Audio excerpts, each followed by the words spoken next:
തെറ്റായിരുന്നു, അവരുടെ സൗഹൃദത്തെ ഞാൻ തെറ്റായി കണ്ടു എന്ന് വേണം പറയാൻ. അത് ഞാൻ മാപ്പ് ചോദിക്കുന്നു. ഇപ്പോൾ ഷാരിഖ് ജീവിച്ചിരിപ്പില്ല. മിനിയോട് ആ ഒരു ഉപ്രാളത്തിൽ പോയി പറഞ്ഞു.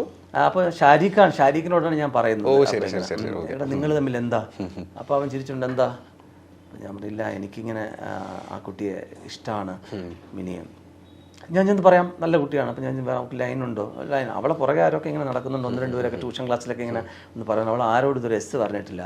ഞാൻ നീ പ്രപ്പോസ് ചെയ്ത കാര്യം പറയാമെന്ന് ഷാരിഖാണ് മിനിയോട് പറയുന്നതും മിനി തിരിച്ചു പറയുന്നതും ഷാരിഖിനോടാണ്. ഷാരിഖാണ് എന്നോടൊന്ന് പറയുന്നത്. പിന്നെ അത് പറഞ്ഞതിന് ശേഷമുള്ള എൻ്റെ ഇഷ്ടം തിരിച്ചറിഞ്ഞിട്ട് എന്നെ ഇഷ്ടമാണെന്ന് പറഞ്ഞതിന് ശേഷം ഈ ബെഞ്ചിൻ്റെ അപ്പുറം ഒരേ സൈഡിൽ ഒരേ റോയിലാണ് ഇരിക്കുന്നത്, ലെഫ്റ്റ് സൈഡിലും റൈറ്റ് സൈഡിലും. അപ്പോൾ അവിടെ ഇങ്ങനെ ഇരുന്നിട്ട് നമ്മളിങ്ങനെ ഒരു ഐ കോണ്ടാക്ട് ഉണ്ടല്ലോ.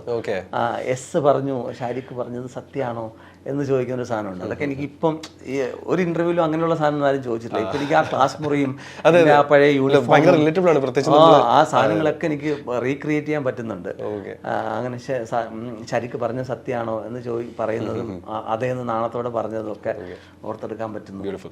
പക്ഷെ അതൊക്കെ ഓർക്കുമ്പോഴാണ് അറിയണത് 25 വർഷങ്ങൾക്ക് മുമ്പുള്ള കാര്യമാണ്. അത്രയും വയസ്സ് കഴിഞ്ഞിരിക്കുന്നു എന്ന്.